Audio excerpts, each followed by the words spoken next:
Good Thursday morning, Market Chameleons, and everyone joining us for the first time. Thanks for coming by and checking out the Market Chameleon pre-market show with this man, Dimitri Pragmatic. How you doing, D? Good morning, Will. How are you? Great. You want to start with the disclaimer? Yep. Good morning, everyone. Before we get started, keep in mind, Will and I, Market Chameleon, we're not a registered investment advisor. We're not a broker dealer. We're not telling you what to do. We're just sharing ideas. If you need professional advice, call your registered investment advisor, call your broker. That's what they're there for, to give you advice, provide you with guidance. There's the disclaimer. Excellent. And let me share my screen. I think what we'll do today, we'll start out with the pre-market report. Will, you mentioned we had an email question to take a look at Meta earnings, how Meta reacted after earnings. So maybe we'll take a look at that. Great. You guys have other questions, put those questions in a live chat on YouTube. Will's watching it. He'll read them back to me. If you want to come on a show and ask your question live, we also provide a link to Zoom. Click on that link. It takes you over to Zoom. Once you're in Zoom, there's a button that says raise your hand. Click on that. You don't have to turn on your video camera. It'll prompt you. You don't have to do that. But once we let you in, everybody could hear you. You could ask your question directly. Let us know what you're looking at. It could be Market Chameleon tools, data analytics, strategies you want to discuss, something unusual you've seen. You're welcome to come on the show and discuss that. While we're waiting for the questions to queue up, I will start out with the pre-market report and then move on to Meta. Sound good, Will? Perfect. All right. So right now I'm on a pre-market report over here, and these are stocks that are trading in a pre-market hours. We have our most active stocks, our biggest percentage gainers, biggest percentage decliners. I'm seeing down here 79 stocks made our percentage gainers list, 63 on the percentage decliners list. So from this perspective, it looks like there's a slightly bullish bias at the open. But what we want to do is filter out this list to only S&P 500 stocks. We're going to take out small cap stocks, ETFs, leverage products, closed-end funds, preferreds, all those. Take them out and only look at S&P 500 companies. I'm going to use these filters above here to filter that out. And this one in ETF, when I drop it down, it gives me a list of ETFs. When I select one of the ETFs, this will filter out the list below by the holdings in that ETF. So SPY, that's the S&P 500 ETF, selected that. Now the list below got filtered by holdings in SPY, which are the S&P 500 constituents. And we see here 24 stocks made our percentage gainers list, 15 on the decliners. So right now, from this perspective, slightly more bullish bias at the open. The big one right now over here, Meta, which is Facebook, now called Meta, down 22.7% in the pre-markets, and over here trading around $100, right? That's down 29%, near $100, 8 million shares trading hands. And these are the alerts. So we know there's earnings. That little E tells us there's an earnings when you hover over it. That was reported yesterday after the market close. The N is the news. So if you hover over, obviously that's the news earnings. Let's maybe navigate to it. I think one of the questions is to look at, well, how did it behave historically around earnings? And let's just take a look under earnings, stock patterns. And what this report does is it shows us the last 12 quarters. So these are the last 12 quarters of reported earnings, the dates, and how the stock behaved leading up to the earnings, and then what it did day of. So this would be after the announcement would happen. And the start of it would be the opening gap.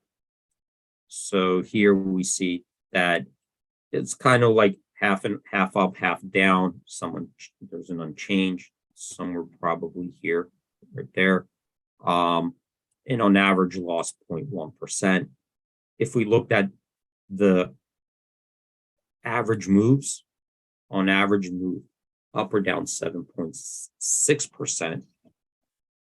Obviously, this 22% is way outside that average, way outside that. And the best and worst, here's the range, up as much as 16%.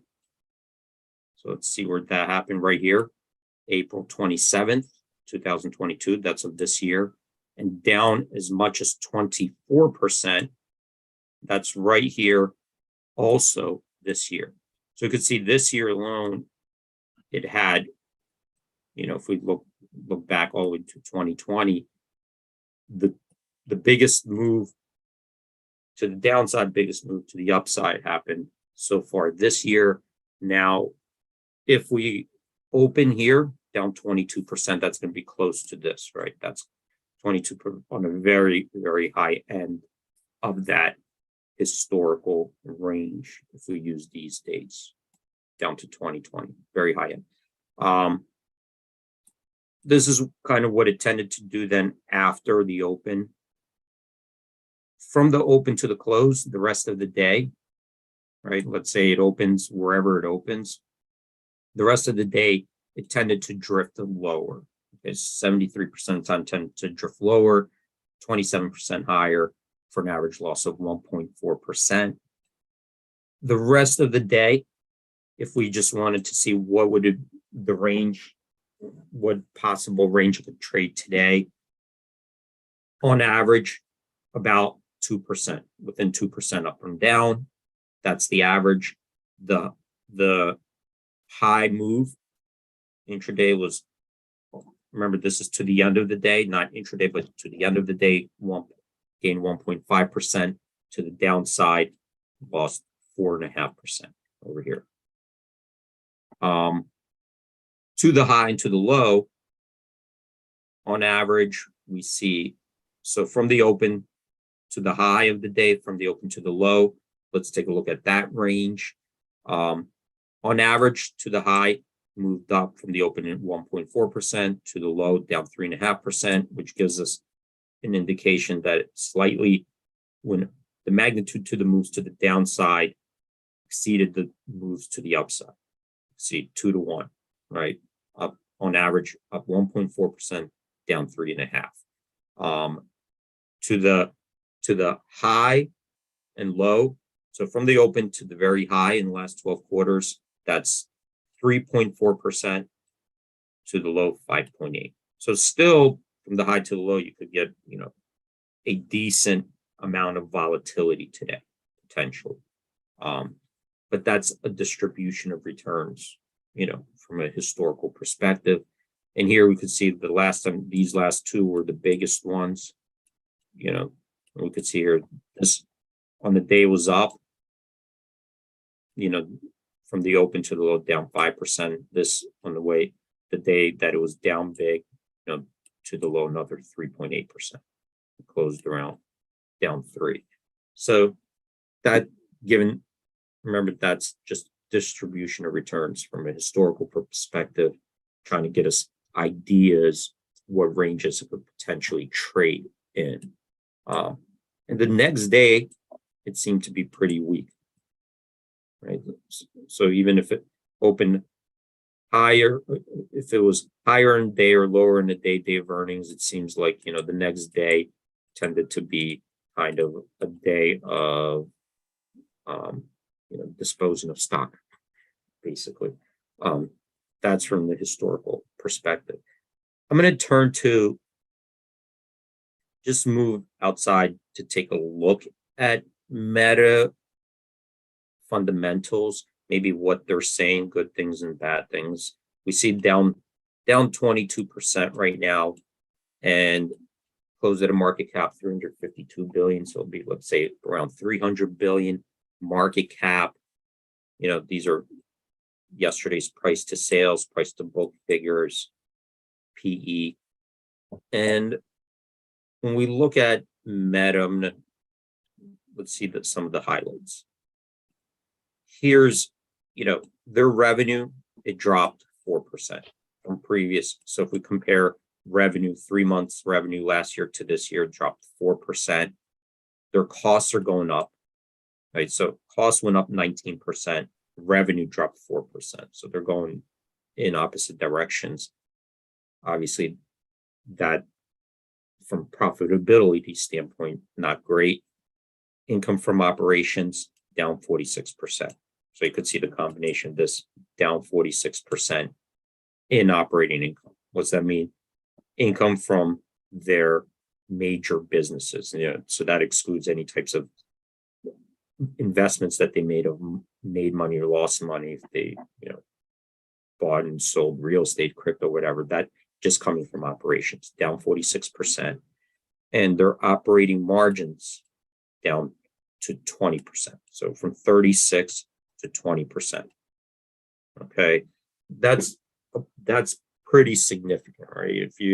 Anytime you see this, not a good year. They're still profitable, they're making money, but not a good year. A couple things here also that kind of stood out. Their tax rate was effective tax rate 13%, now climbed to 21%. I'm not sure if that's also kicking in where these high market cap companies, that are making over a certain amount, the tax laws changed where we're probably not going to see effective tax rates this low anymore. I think what is the minimum now? 15%, something like that. So they are changing these laws where these, high, big companies, their tax rates, I believe, are going to start going up. We're going to see more of this, more of this moving up. Probably, I don't know if it took effect so far, but in the future, we know that they did pass new laws that, you're going to have to pay a minimum of, I believe it's for 15%. Well, do you remember offhand? I don't. Yeah, but it won't be this low.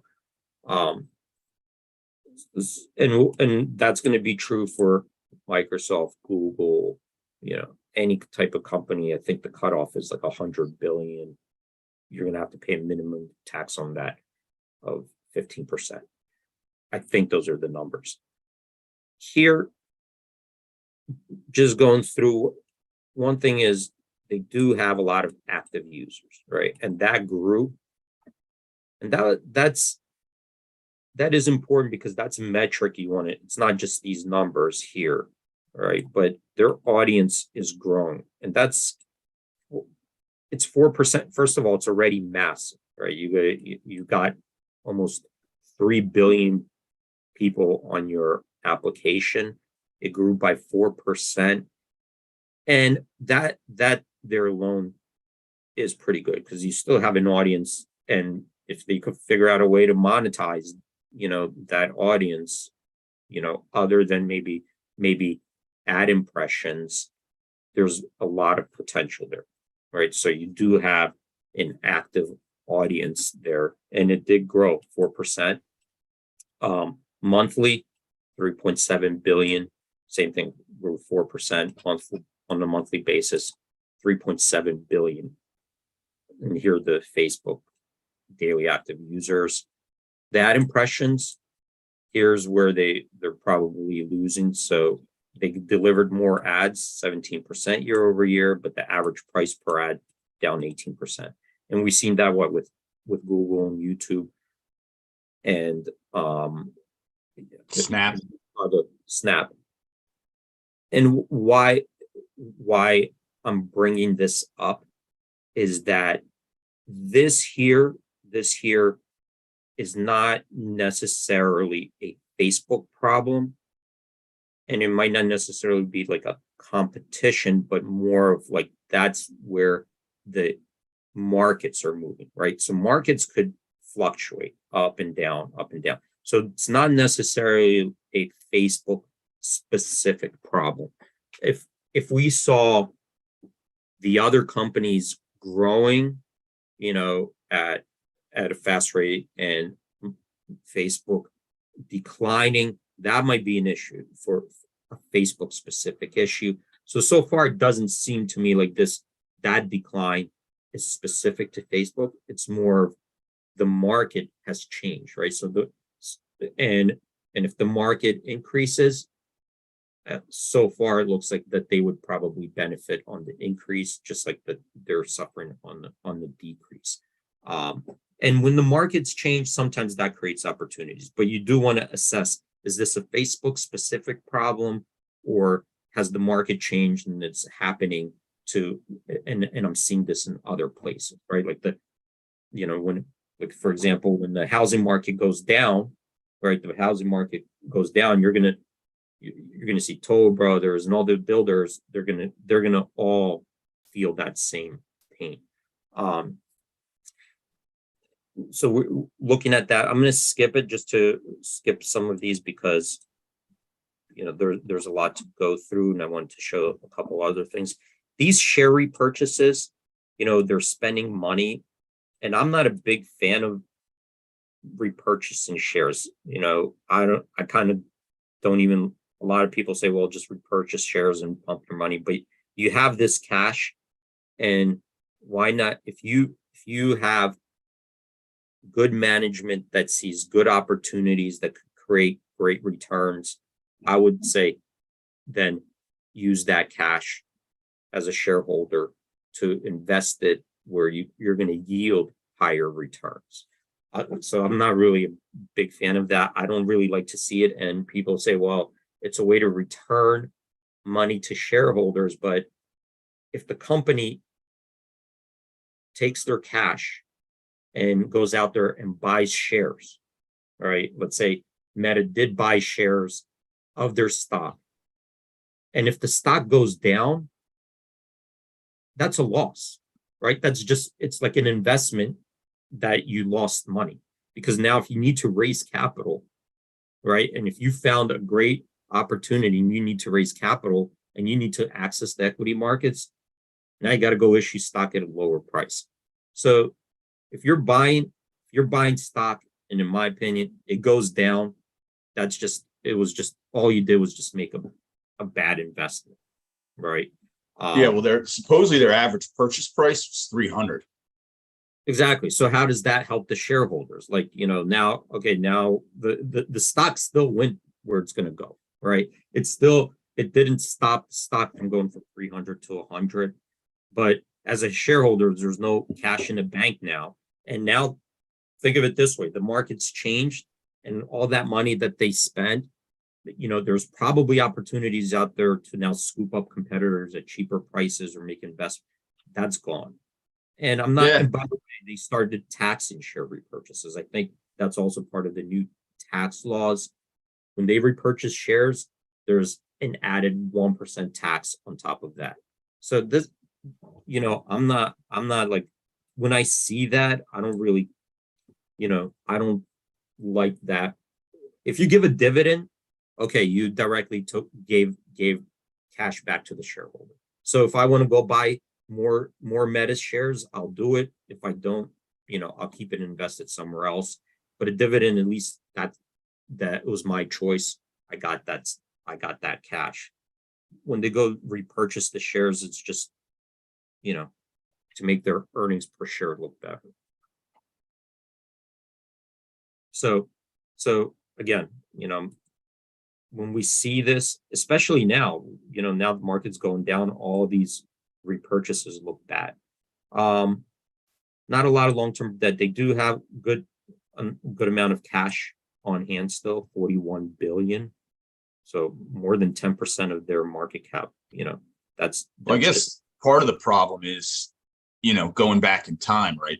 When you have that much cash, where do you keep it? Where do you keep it? What do you do with it? And it's hard to sit on it when you don't see how. It's like they've been spending money. I mean, part of the sell-off in the stock is they have been spending money on something they thought is, revolutionary. Undervalued. they actually Yeah. changed their name based on something they're Yeah.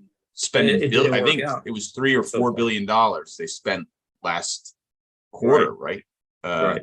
They're Right. spending significant amount of money in something that people believe isn't adding value, right? Right. Exactly. A lot of people with this meta, and they talk about it. You know, they're giving some guidance on their revenue and so forth, and they talk about their investment. Well, Here's where I think their projection was 500,000 users by the end of this, and it's like half of that or less than half. yeah, So yeah. So it's not growing like the way they were expecting. Couple things here though. This head count, and we're seeing this a lot. Look how fast it grew, 28% year over year. Basically, they increased their head count very aggressively in 1 year, almost 30%. And that's really hard to increase your head count that quickly and turn around everybody to productivity. It takes time to train these people, put them, you know, create productive teams, the new products, services, sell it. That's very hard to turn. When you grow this fast, I don't know where you could hire so many people and see an immediate return on that head count. And this here, I just want to talk. You see here, they have no plans to like lay 30% of their workforce off. And this is probably part of the problem with the inflation that the Fed's looking at, right? It's this squeeze on labor. You know, it's almost like a labor bubble because a lot of companies did this. You know, you could look at Coinbase and, you know, a lot of tech companies, they're so competitive hiring, and they spent a lot of money recruiting. You know, when Facebook goes out, recruits, Google recruits it, there's a whole, you know, expensive process to recruit these people and vet them and go through interviews, and they pay headhunter. It's very expensive to hire these people up front. You make a big investment, and then you're making an investment into that human capital. You're by training them, and while you're training them, you're paying their salaries, their medical, all this. And then you have a liability that if you train them and you teach them things and you did all this stuff, you don't want to lay them off for two reasons. One is you don't want them going to your competitor because now you just taught, you know, a person all these, you know, trade secrets or whatever ways that you're doing, they could go to a competitor and share it with, you know, Google or Apple. And on the other, and then if you let them go, it's not like you could just call them back on the phone 3 months later and say, okay, now come back. It doesn't work that way. You got to start that whole process over, and and that investment that you made is gone. And if you need them back 3 months later, you got to go and sink that same capital investment. And that's why it's so sticky right now with our, and these companies already experienced the squeeze, right? They've experienced the squeeze on labor. So they're not going out there, and we're not seeing massive layoffs in the technology field, right? And I don't know if we're going to see that massive layoffs. It would have to really, you know, they have a lot of cash on hand and they're still making money, right? They are making money, so they could hold on. Facebook could hold on to all their employees, you know, until this goes down to zero. And there's an argument to be made because, you know, this is an investment. This might be your most important investment into the future, right? Because what is technology companies? You need talent, you need human beings, you need people working on it. And this might be their most valuable investment is into that headcount. But it does present a problem for someone like the Fed, that they're seeing this tight labor market not loosening up. which is contributing to the inflation problem. I only have like 4 minutes left. I guess no questions came in. But I'm going to just show you something. Let's just, for argument's sake, let's say we're bullish on Meta, right? Let's just say, well, we looked at the numbers. Maybe this is overdone. I'm going to look at my fair value model right now. And yeah, it has some work to go. Maybe it goes down another 20%. Who knows, right? They did give us a new revenue guidance. So I'm going to put that in there. This will take into consideration the new revenue guidance. I'm going to compare that to the rest of the market. And for next 5 years, let's say S&P 500 earnings grow at 7.7%. I'm sorry, revenue grows at 7.7%, and Meta averages 1% year over year over the next 5 years. So maybe this year they're gonna continue to decline. Maybe even next year they're going to continue to decline, but eventually, you know, it'll grow at 1%. Let's give them that. Operating margins, we saw that fall to 20%. You know, yesterday. I'm going to change that to 20%, and let's keep it there. Let's say that they're not going to manage to raise their operating margins for the next 5 years. That's what they're going to average. It might go lower from here, then it'll go higher. Let's give it an average of 20%, which is, you see, on a very low end. I'm going to recalculate that. And based on that, the new implied value is about $122.65. So probably, you know, closer to where it closed yesterday, given these assumptions. You know, and I can move these assumptions around. And we could argue either way. We could even go lower, we could go higher, but let's, for argument's sake, leave that there and say, okay, you know, maybe it's at a little bit of a steep discount given these projections, and maybe Meta, you know, will figure out a way to get back to growth like they're saying. We could look at, you know, how do we look at the options and maybe strategize in a longer term recovery?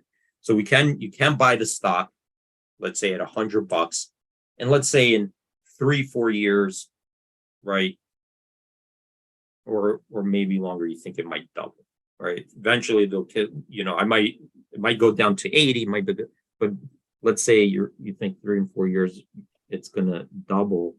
But we could compare it to the options market and say, well, what is the options market? If I wanted to double my investment, right? That's where I am. If I wanted to double my investment, how high does it need to go in the options market for me to do that?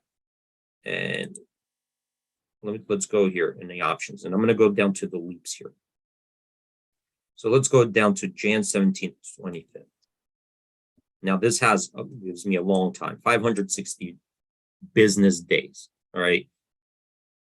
And, you know, if you think that that's how long it might take Meta to double in price and recover, if I wanted to double using options, right, where would I be? Now, this is going to be hard to do because Meta just moved down 23%, and this is yesterday's prices. We are not open yet. That's pre-market. But let's assume that this is at the money today, 130. And if you buy at the money, right, and let's say from that the money 130, let's say I go up to 160, sell that. Okay, 130, 160. I'm going to run this. So here's the payout diagram. And if you bought it right on the offer, $14.30, this is why, you would want to get it at $10. But let's say at $14.30, you could see that you more than double your money, more than double the amount you have at risk. But the stock doesn't have to double, right? It doesn't have to go from 100 to 200. At this point, you're talking about it would have to increase by $30, right? at that expiration. And that's kind of another way to look at it. Or you could even do something if you were really good at getting an execution, got it at, let's say, $10.63, right? Then we're talking about your, what is this, 30? You would not only double, but you would triple. You would be like, for every $10 you invested, you would get 30. Like if you, let's say you bought it for $10, for every $10 you invested, you would get back your $10 and $20 extra, so $30 back. So you could see how a call spread could work even in the long term if you think that there will be a recovery and there's a good chance that it could go up. You could look at the options markets and say, well, maybe if I have that outlook, I'm willing to wait this long, and this gives you a little bit of a better buffer, because if you bought the stock right now at 100, for you to triple, it'd have to go back to 300, right? In the options, we're talking about $30, and I'm using yesterday's options markets. So just Well, wanted that was to awesome, D. Yep. Nice analysis on Meta. Thank you. Yep. Everyone, thanks for joining. Stay safe out there. Have a great trading day. Hope to see you guys